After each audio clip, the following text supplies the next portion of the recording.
Muse have finally returned with a brand new single, and it's called Be With You, and that is accompanied by an album release announcement, and that is going to be called The Wow Signal. It's coming out fairly soon, actually, which is kind of interesting. It's coming out on the 26th of June, and would you like to know how they announced that this album was coming out? Of course you did, because it was Muse, and it's always weird.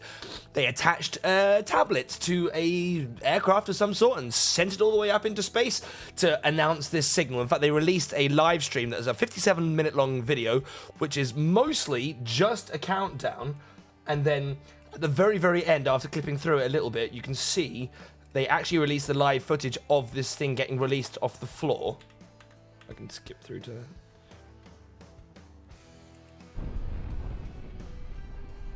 I think they were partnered with some sort of company that specializes in doing this kind of stuff, because it's not the first I've seen of it. But yeah, there you go. That is probably being launched from Devon if they still live there.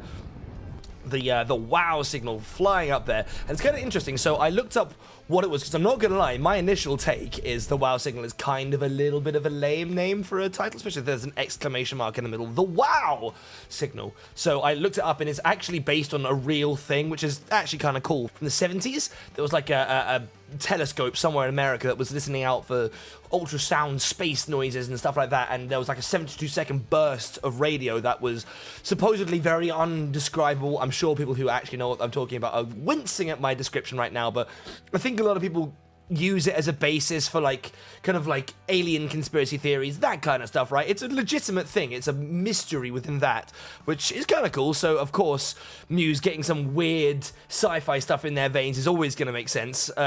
So they describe the album as a mix of cosmic mystery, existential hope, and exhilarating possibility of contact with something far greater than ourselves. Sounds like fun. There's some fun buzzwords there. Again, like I said, it all sounds very Matt Bellamy, but that is completely fine, because the last single they released was my favorite Muse song for quite a long time. Unravelling was actually badass. I loved the sort of like pull back to the really heavy stuff. It's got Matt Bellamy smashing out a really, really heavy riff with that wonderful 6-string guitar. It really felt like it kind of returned to the good old days, a bit more kind of shreddy, a bit more Origin of Symmetry era, and that's my favorite stuff. I did quite like Drones, but I don't think anybody can argue that it's also got quite a lot of eccentricities in there. I mean, the song itself, Drones, is... I mean, some might call it a masterpiece, others might call it a sort of exhibition of madness.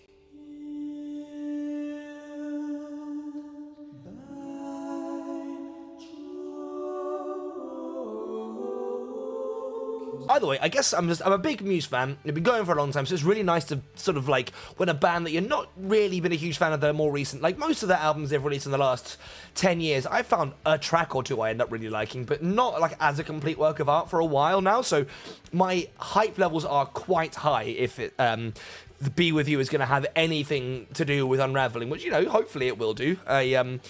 Don't put anything past Muse, to be honest, when it comes to this kind of stuff, but yeah, just give me some like heavy headbang stuff again. Get away from this like very, very synth-reliant stuff, in my opinion. I'm sure there are plenty of people who are huge fans of the other stuff, but it feels to me at least like Muse haven't had like as much cultural relevance in like the last 10 years or so, so good to see them coming back again. So with all of the hype in the world and no expectations to dash on the rocks at all, let's jump in and listen to Be With You.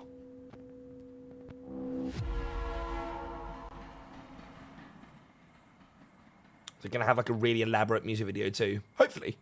It's not that they don't have the budget. Okay. Ooh, a bit of organ to start us off with. Can't go wrong with an organ. Even though, interestingly, a plagal chord, I think, yeah.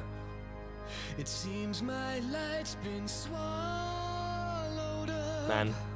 It's just like, somebody pointed out to me once, it's not necessarily a bad thing or a good thing, it's just a thing that a lot of musicians will edit out the breathing in between their takes. When I'm recording my own vocals, I tend to do that. And Muse absolutely refused to, so it just feels like Matt Bellamy is like being breathy in my ear at all times. But hey, he's also got one of the greatest voices of anybody currently still doing it, so fair play.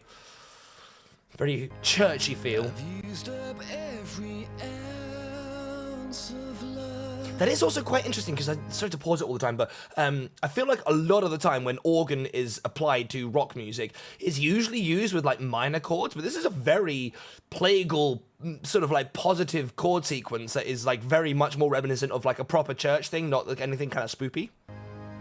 I need to leap into the fire. There he is, my man.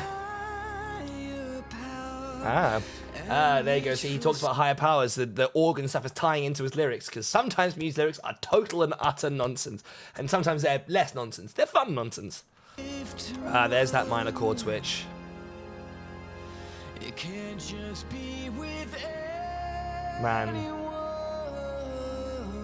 I do love his voice, though. He has such a unique tone. I mean, I've heard it said that Matt Bellamy's actually got like a genetic thing where his vocal cords are slightly shorter than the average men, which is why he's able to hit those notes so purely. So he has so much control over those like higher notes. He's able to add a kind of like wistful breathiness to them, which is really, really difficult if you've got like kind of normal male vocal cords. So good luck doing Muse covers.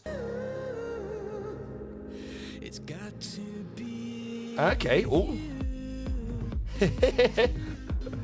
Okay, well, we'll see whether or not that my hopes for a more guitar-led, heavier song are about to be dashed on their feet or not. That being said, it doesn't really mean anything that it's kind of moved into a slightly more electronic beat yet. They have plenty of room to move, but it's kind of cool. It's got this like it's got this very sci-fi sound set to it. The sort of tone they're using for I can't tell if that's bass or just a normal synth. I'm going to hope it's just a synth line, but it's got this kind of like deliciously kind of analog 70s kind of sci-fi feel to it, which is appropriate for the theme at least.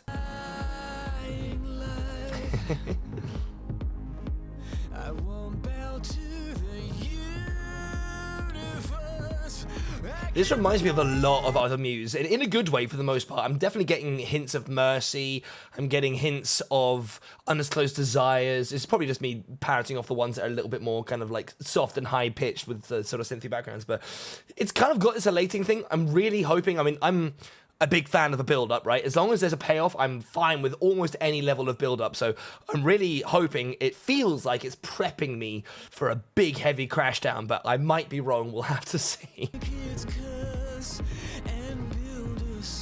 I do like the chord selection, though. It's got a more hopeful feeling to it than I was expecting. Often, music, generally speaking, can be a little bit more... Well, yeah, I feel like it's much harder to write songs in major keys, right? So it's kind of got this kind of like soaring elation, his vocal line riding up there into these higher falsetto parts at the same time as a kind of major chord progression. It's nice, it's rare, you don't often get them. And combined with the lyrics, things like I Won't Go Quietly Into the Night, right? It's kind of like setting the stage for sort of finding your place in the universe and not being afraid of it, which is good.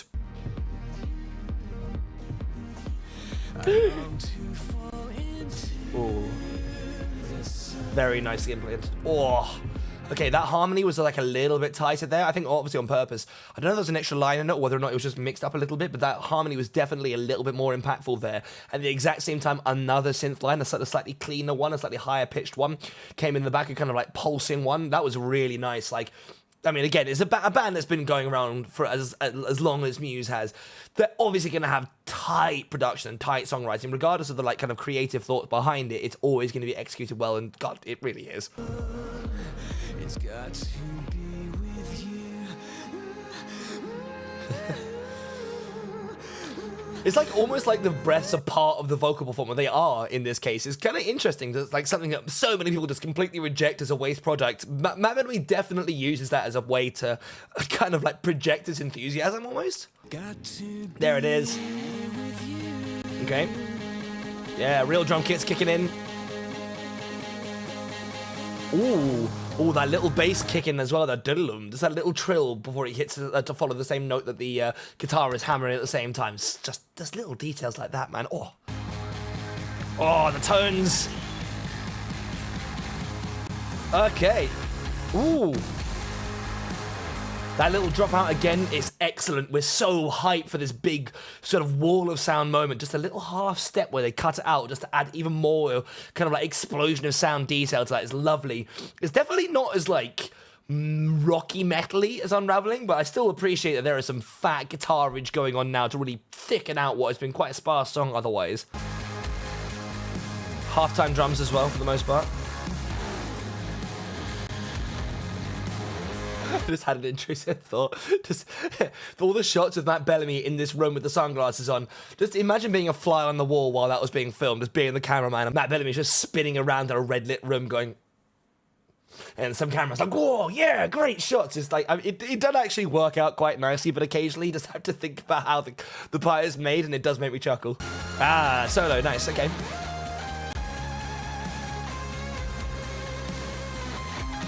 Ooh.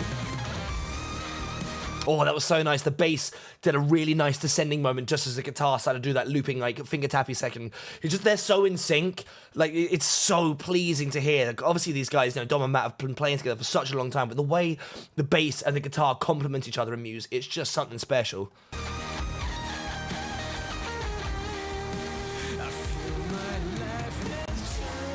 Oh!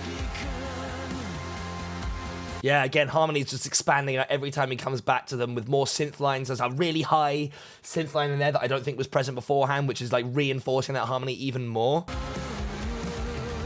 Yeah, drums starting to kick in a lot now.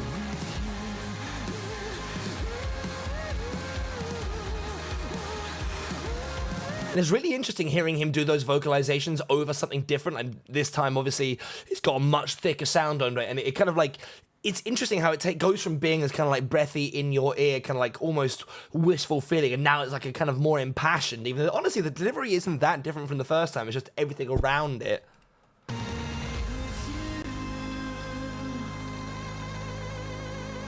Interesting, is that synth tone at the back? I think it is, or is it guitar? No, guitar. Awesome. Awesome. I'm going to drop that a big like. That was great. I was hoping it was going to end up being kind of heavier and a little bit more like Unravelling than it turned out to be, but I feel like the journey that we went on with that song was really something special. Like, it's definitely a Muse trick to be able to build this thing up and just add, like, there must be like 5 or 6 layers of synths kind of like sprinkled in and out, kind of like coming in, weaving, ebbing and flowing. But just the like, God, whoever did their EQ teching was like, really on it, because the tones on the synths, on the bass, on the guitars, so excellent. Like, I mean, the electric guitar is barely present for the first 2/3 of that song, and I mean, the solo was really nice. It's like sort of standard fare Muse solo for the most part, with a really nice little finger tappy bit towards the end of it that just synced up so beautifully with that bass. As always, Matt Bellamy's voice will just continue to exist in a universe unto itself. There is really nobody that sounds like that, and that's such a key part of their sound. Just the way that it was all kind of built up and brought back down again, and this kind of like inspired feeling it put in me, at least. I mean, I don't know whether or not maybe the context helps. I mean, the music video was kind of a bit, I didn't really comment on it at all, apart from lolling at Matt Bellamy. Whatever, it's fine. There's a girl, and then there's some red lights, and then there's a boy, and more red lights. Like, I feels like somebody somewhere saw Stranger Things, even that's probably a little bit unfair, but whatever, it wasn't. But like, the context with the whole name of the album and the kind of extraterrestrial vibe they're going for here, I think did help, because it kind of gave me this more kind of hopeful, almost kind of Star Trek inspired, like we will voyage into the stars, you know. It kind of had that upliftingness to it, which I really liked. And I feel like in the context of an album, especially an album by Muse, because Muse's albums can have quite a large sort of scope of different styles and songs that really complement each other in quite radically different ways across the same album. So I feel like this actually, I mean, if you actually look at the full track listing for it, they're not next to each other. So Unravelling is near the end, and this one is track number 5. And we've also got The Dark Forest, Night Shift Superstar, Shimmering Scars, Cryogen, Fun, The Sickness in You and I bet you that one's going to be a banger. Either way, so they're not quite close to each other, and I really do continue to bang on about it every time. So if you're a regular watcher of mine, I'm sorry, I'm sure you're bored of me saying it, but the art of the album is dying, and any band that leans into the art of the album and really lets them flow into each other, lets the songs kind of like bleed into each other on one arc, one narrative, one performance, I think that there is some intrinsic value in that you cannot get from shuffling a playlist. So I'm always here for that kind of stuff, which makes me more sort of like open to the idea that this will all fit together really nicely. I did prefer Unravelling as a song. I will save this and I will listen to it. I bet you over time it's going to really get in my ear. But as a bass reaction, I preferred Unravelling, but it's still giving me hope. I'm very hyped for this next Muse album. And if they tour, I don't even want to know what they're going to do with their live show. Do you reckon they'll just... I should play a bet now. In the comments, let me know. What do you think? Space gig? Just saying. Matt Bellamy, if you're watching this, space gig. Anyway, other than that, thank you very much for watching. Let me know in the comments, what do you guys think? Do you think this is going to be a really fun, glorious return to form for Muse? Perhaps you disagree with me and there was never a form that was left that needs returning to. I don't know, but let me know in the comments. If you like the video, chuck us a subscription. It helps a lot to help grow the channel. And have a wonderful day, and I'll catch you in the next one. Peace!